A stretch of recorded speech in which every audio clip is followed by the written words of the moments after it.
है, नीतीश नाम का एक लड़का था। नीतीश जब स्कूल जाता था तो उस समय उसके पेरेंट्स उससे कहते थे कि बेटा स्कूल में अच्छे मार्क्स लाना ताकि तुम्हारी जिंदगी सेट हो सके। फिर नीतीश जब स्कूल में अच्छे मार्क्स ले आया तो उसके पेरेंट्स कहने लगे कि बेटा अब कॉलेज से एक अच्छी डिग्री कर ले, बस फिर उसके बाद तुम्हारी लाइफ सेट हो जाएगी। नीतीश ने उनकी बात पे यकीन किया और कॉलेज में एडमिशन ले ली। फिर जब उसकी ग्रेजुएशन कंप्लीट हुई तो उसके पेरेंट्स उससे कहने लगे कि बेटा तुम पढ़ाई में शुरू से ही एक होनहार बच्चे रहे हो, अब हमारी मानो और एक अच्छी नौकरी भी कर लो, बस उसके बाद जो चाहे वो करना, जिंदगी के मजे लेना। नीतीश ने वैसा ही किया, उसने एक कंपनी ज्वाइन कर ली और नौकरी करने लगा। फिर उसके पेरेंट्स कहने लगे कि बेटा अब तेरी अच्छी नौकरी लग गई है, तू अच्छा कमाने लगा है, अब बेटा तू शादी कर ले, उसके बाद तेरी लाइफ एकदम बढ़िया हो जाएगी। बस फिर नीतीश शादी की तैयारी में लग गया। और आज की शादियों को तो आप जानते हो कितनी महंगी हो गई हैं। कोई भी वो पुराने तरीके से सादा विवाह नहीं करना चाहता, सब देखा देखी में लगे हुए हैं और इस देखा देखी में अपना ही नुकसान करवा लेते हैं। वैसे ही नीतीश ने भी कोई कसर नहीं छोड़ी, उसने दोनों हाथों से शादी में खर्चा किया और आउट ऑफ बजट जाके शादी करी, जिसके लिए उसे हाई इंटरेस्ट रेट पे पर्सनल लोन भी लेना पड़ा।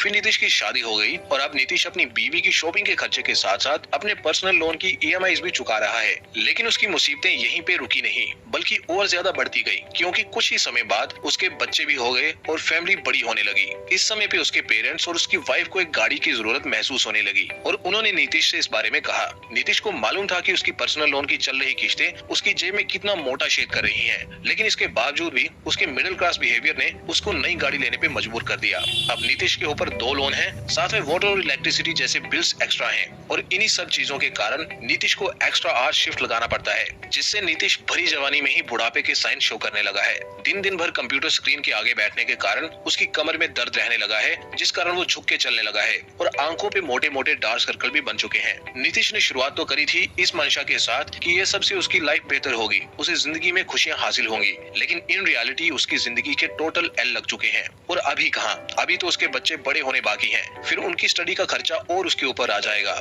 और उसकी परेशानियों में चार चांद लगा देगा और बच्चों की जो फरमाइशें होंगी वो अलग से, और यूं ही उसकी जिंदगी का फलसफा चलता रहेगा और एक दिन आएगा कि वो इसी हालत में मर जाएगा। जिस जिंदगी के वो मजे लेना चाहता था वही जिंदगी उसके मजे जिंदगी भर लेती रहेगी और एट द एंड उसे मरने के लिए छोड़ देगी। और दोस्तों यही होता है हर एक मिडिल क्लास इंसान के साथ। लेकिन क्या आप जानते हो कि आप बड़ी आसानी से इस मिडिल क्लास ट्रैप से बाहर आ सकते हो अगर आप ऐसा करने का पक्का इरादा कर लेते हो। इसीलिए किसी महान इंसान ने कहा था कि अगर आप गरीबी में पैदा हुए हैं तो इसमें आपकी कोई गलती नहीं है, लेकिन अगर आप उसी गरीबी में मर जाते हैं तो ये पूरी तरह से आपकी गलती है।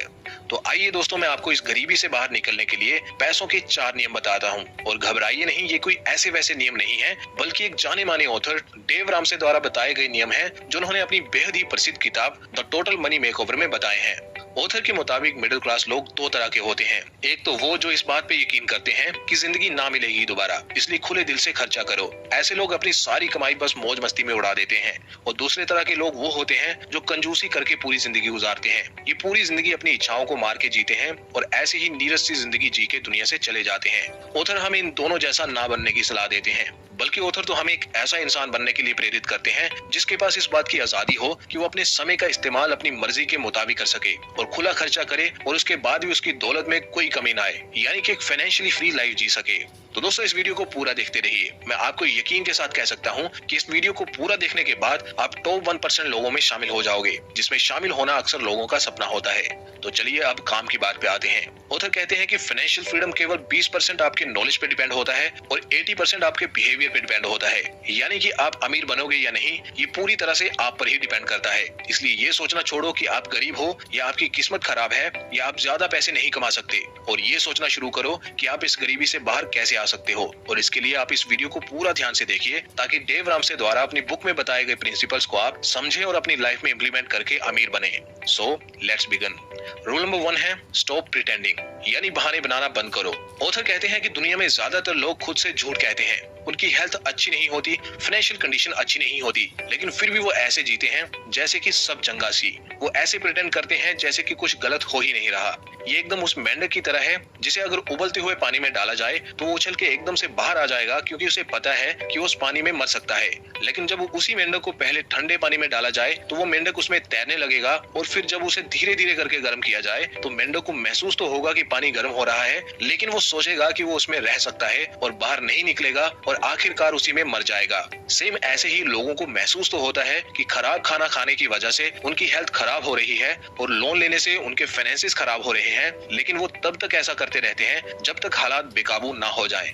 दोस्तों, लोग चाहते हैं कि वो बिना डाइट किए और बिना जिम जाए रातों रात अपना वेट लूज कर ले, या फिर वो बिना ज्यादा मेहनत करे अमीर बन जाए, लेकिन ऐसा नहीं होता। हर चीज के पीछे मेहनत और टाइम लगता है। इसीलिए ये सोचने की जगह कि मेरी लाइफ तो बहुत मस्त चल रही है, आपको रियलिटी में वापस आना चाहिए और एक पेन और पेपर लेकर उसके एक तरफ अपनी इनकम के बारे में और दूसरी तरफ अपने एक्सपेंसेस के बारे में लिखना चाहिए। और साथ ही ये भी देखिए कि आप अपनी इनकम से कितने पैसे बचा रहे हैं। ऐसा करने से आपको एक रियलिटी चेक मिल जाएगा और आपको पता चल जाएगा कि आप कितने पानी में हैं। और इसके बाद आपको बहाने बनाना बंद करना होगा और अपनी सिचुएशन को एक्सेप्ट करके इंपॉर्टेंट स्टेप्स लेना शुरू करना होगा।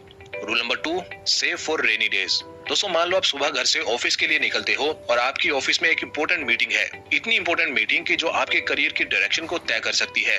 आपने सुबह वेदर रिपोर्ट चेक करी तो उसमें बता रहा था कि वेदर पूरा दिन क्लियर रहेगा, लेकिन अचानक जब आप रास्ते में होते हो तो तेज बारिश शुरू हो जाती है। आपके पास कोई छाता नहीं होता, जिस कारण आप पूरी तरह से भीग जाते हो। और जब ऐसी हालत में आप बॉस के पास जाते हो तो बॉस आपको खूब फटकार लगाता है और आपको नौकरी से बाहर निकाल देता है। तो अब आप मुझे बताओ कि इसमें आपकी क्या गलती थी? आप तो घर से पूरे समय पर निकले थे और वेदर रिपोर्ट को भी चेक करके ही निकले थे, लेकिन सब कुछ सही होने के बावजूद भी आपके साथ बुरा हो गया। एग्जैक्टली ऐसे ही दोस्तों, बुरा वक्त इंसान पे कब आ जाए कह नहीं सकते। मर्फीज लॉ भी कहता है that if anything can go wrong, it will go wrong। यानी अगर कुछ भी बुरा हो सकता है तो बुरा होगा। ऐसे में अगर आप अपने बुरे समय के लिए पहले ही तैयारी करके नहीं रखोगे तो आप मुसीबत में फंस सकते हो।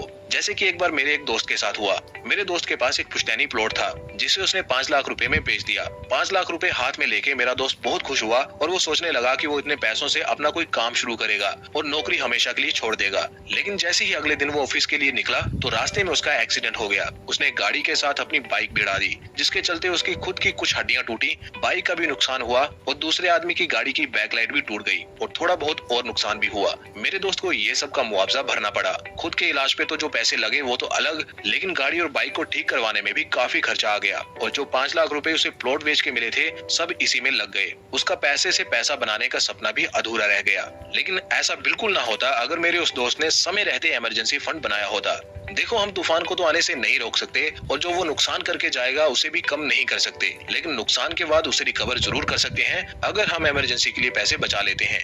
इसलिए ऑथर सभी को यही एडवाइस करते हैं कि अगर आप ट्रूली फाइनेंशियली फ्री होना चाहते हैं तो अपने रेनी डेज के लिए सेव करना स्टार्ट कर दो।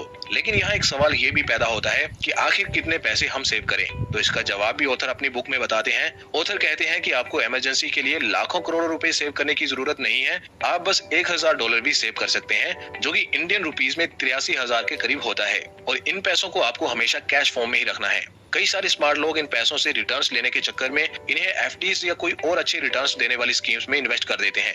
लेकिन याद रखिए कि इमरजेंसी कभी बता के नहीं आती। तो ऐसे में अगर आपके पैसे कहीं इन्वेस्ट होंगे और आपको तुरंत उनकी जरूरत होगी तो वो आपको नहीं मिल पाएंगे, क्योंकि एफडीज में या और किसी स्कीम से पैसे विड्रॉ करने के लिए लंबी डॉक्यूमेंटेशन रिक्वायर होती है। कई केसेस में इन सब प्रोसेसेस को करने में कई दिन भी चले जाते हैं। तो सोचो, क्या ये पैसे आपकी जरूरत के समय आपके काम आएंगे? लेकिन वहीं अगर आपने उन पैसों को किसी लॉकर में रखा होगा तो आप उन्हें जब चाहे इस्तेमाल कर पाएंगे। लेकिन याद रहे, ये पैसे केवल इमरजेंसी के लिए हैं। किसी रोड ट्रिप के लिए या किसी और इच्छा के लिए आप इनका इस्तेमाल हरगिज नहीं कर सकते। Rule number 3, the debt snowball. दोस्तों, ऑथर कहते हैं कि जब वो अपने अर्ली 20s में थे तो उनका करियर एकदम सेट था। वो एक रियल एस्टेट इन्वेस्टर बन चुके थे और साल का $2.5 मिलियन कमा रहे थे। लेकिन जब 2008 का क्रैश आया तो उनको भारी नुकसान उठाना पड़ा। और क्योंकि उन्होंने रियल एस्टेट प्रॉपर्टीज को खरीदने के लिए काफी सारा लोन भी लिया था, इसलिए उन्होंने भी बाकी सब लोगों की तरह अपनी सारी वेल्थ गवा दी और उन्हें फिर जीरो से स्टार्ट करना पड़ा। लेकिन इस बुरे समय में ऑथर ने कई सारे लेसन सीखे और एक इम्पोर्टेंट लेसन उन्होंने लोन के बारे में भी सीखा। ऑथर कहते हैं कि एक आम इंसान चाहे तो फाइनेंशियली फ्री हो सकता है, लेकिन बिना डेट को चुकाए वो ऐसा कभी नहीं कर पाएगा, क्योंकि डेट आपके फाइनेंसिस को पूरी तरह से खोखला कर देता है। इसलिए अगर आपके ऊपर लोन है तो सबसे पहले उसे चुकाओ। इससे ना सिर्फ आपके फाइनेंसिस अच्छे होंगे बल्कि आपकी पीस ऑफ माइंड भी बरकरार रहेगी और आप एक अच्छी लाइफ जी पाओगे। खुद को डेट ट्रैप से बाहर निकालने के लिए आपको ऑथर का सुझाया स्नोबॉल मेथड इस्तेमाल करना चाहिए। स्नोबॉल मेथड को आप ऐसे समझिए, मान लो आप एक पहाड़ पे हो और आप बर्फ से एक छोटी सी बॉल बनाते हो और उसे पहाड़ से नीचे रोल कर देते हो। जैसे जैसे ये छोटी सी बॉल रोल होते हुए नीचे जाएगी तो ये स्नो के कांटेक्ट में आने के कारण बड़ी होती जाएगी और नीचे पहुंचने तक ये एक बहुत बड़ी स्नोबॉल बन जाएगी। ऐसे ही जब लोन को चुकाने की बारी आती है तो आप छोटे से शुरुआत करो और धीरे धीरे बड़े लोन की तरफ जाते जाओ। ऐसे आप देखोगे कि आपको बिना पता चले आप अपना सबसे बड़ा लोन भी पे कर दोगे। जैसे कि अगर आपने बैंक से 2 लाख का लोन लिया है, फिर आपने अपने रिश्तेदार से 80,000 का लोन लिया है और अपने एक दोस्त से 20,000 का लोन लिया है, जिसे आप चुका पाने में खुद को सक्षम महसूस नहीं कर रहे क्योंकि आपको लगने लगा है कि आपके ऊपर तो बहुत ज्यादा लोन हो गया है। लेकिन जब आप अपने लोन्स को बढ़ते क्रम में सजा दोगे और सबसे पहले सबसे छोटे लोन यानी अपने दोस्त से लिए 20,000 के लोन को चुकाओगे, तो फिर आप में उससे बड़े लोन को चुकाने का भी कॉन्फिडेंस आ जाएगा और ऐसे ही धीरे धीरे आप अपने सारे लोन्स को भी एक दिन पे कर दोगे। Rule number 4, safety net fund. आगे ऑथर कहते हैं कि जब एक बार आप खुद को डेट के जाल से छुड़वा लो तो फिर उसके बाद आप एक सेफ्टी नेट फंड बनाना शुरू कर सकते हो। लेकिन अब आप सोचोगे कि इमरजेंसी फंड तो मैंने बना लिया, अब ये सेफ्टी नेट फंड क्या चीज है? तो दोस्तों, सेफ्टी नेट फंड भी इमरजेंसी फंड की तरह ही है। कैसे, मैं आपको समझाता हूँ। मान लो कि आप एक नौकरी करते हो और आपका सब कुछ एकदम बढ़िया चल रहा है, लेकिन फिर अचानक एक दिन आपको आपका बॉस बुलाता है और आपको नौकरी से निकाल देता है। अब इस पॉइंट पे आप बताओ कि आप क्या करोगे? आपके पास तो कोई प्लान नहीं है और अगर आपको कोई सपोर्ट करने वाला भी नहीं है तो आप तो रोड पे आ जाओगे। इसीलिए एक सेफ्टी नेट फंड बहुत जरूरी है। ये आपके बुरे समय में आपके काम आएगा। एक सेफ्टी नेट फंड बनाना बहुत ही इजी है। आपको बस अपनी इनकम का 3 गुना सेव करना है। यानी कि अगर आपकी इनकम 30,000 है तो 30,000 का 3 गुना यानी कि 90,000 आपको सेव करना होगा। तो अगर आपकी नौकरी किसी कारणवश चली जाती है तो आपकी लाइफ इस सेफ्टी नेट फंड के सहारे 3 महीने तक नॉर्मली चल सकती है, जिससे आपको ये सोचने का मौका मिल जाएगा कि आपको आगे क्या करना है और एक अच्छी नई नौकरी ढूंढने का भी आपको समय मिल जाएगा। दोस्तों, लाइफ बहुत ही अनप्रिडिक्टेबल है। यहाँ कभी भी कुछ भी हो सकता है। इसीलिए ये सोचना कि मेरे साथ तो कुछ भी गलत हो ही नहीं सकता और इमरजेंसी फंड या सेफ्टी नेट फंड ना रेडी करना आपको फाइनेंशियल फ्रीडम से दूर ले जाएगा। इसलिए खुद को बुरे समय के लिए पहले ही तैयार कर लेने में ही समझदारी है। ऐसा करके ही आप फाइनेंशियल फ्रीडम की तरफ अपना कदम बढ़ा पाएंगे। ऑल्सो ऑथर कहते हैं कि आपको अपनी इनकम का एटलीस्ट 15% इन्वेस्ट करना चाहिए, क्योंकि अगर आप इन्वेस्ट नहीं करोगे तो आप कभी भी अमीर नहीं बन पाओगे।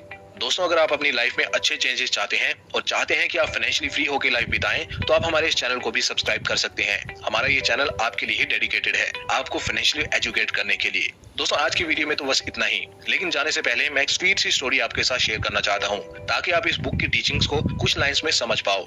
दोस्तों, बचपन में आपने वो स्टोरी तो सुनी होगी जिसमें 3 दोस्त जंगल में रहने के लिए जाते हैं। उनमें पहला दोस्त आलसी होता है, इसलिए वो घास फूस से घर बना लेता है ताकि वो जल्दी घर बना के उसमें रह सके।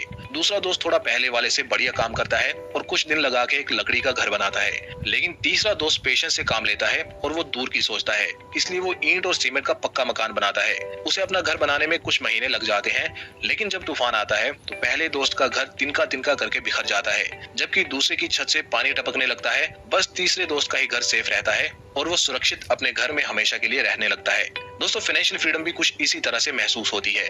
जब आप मेहनत के साथ काम करते हो और पेशेंटली वेल्थ को ग्रो होने का मौका देते हो, तो आप महसूस करते हो कि आपने तो वाकई ही एक मजबूत घर बना लिया है जो अब सभी तूफानों को झेलने के लिए रेडी है। दोस्तों, यहाँ तक वीडियो को देखने के लिए धन्यवाद। उम्मीद करता हूँ आप लोग हमारे काम से संतुष्ट होंगे। दोस्तों, अपने प्यार को यूं ही हमेशा बरकरार रखें। मिलते हैं किसी और वीडियो में, तब तक के लिए जय हिंद।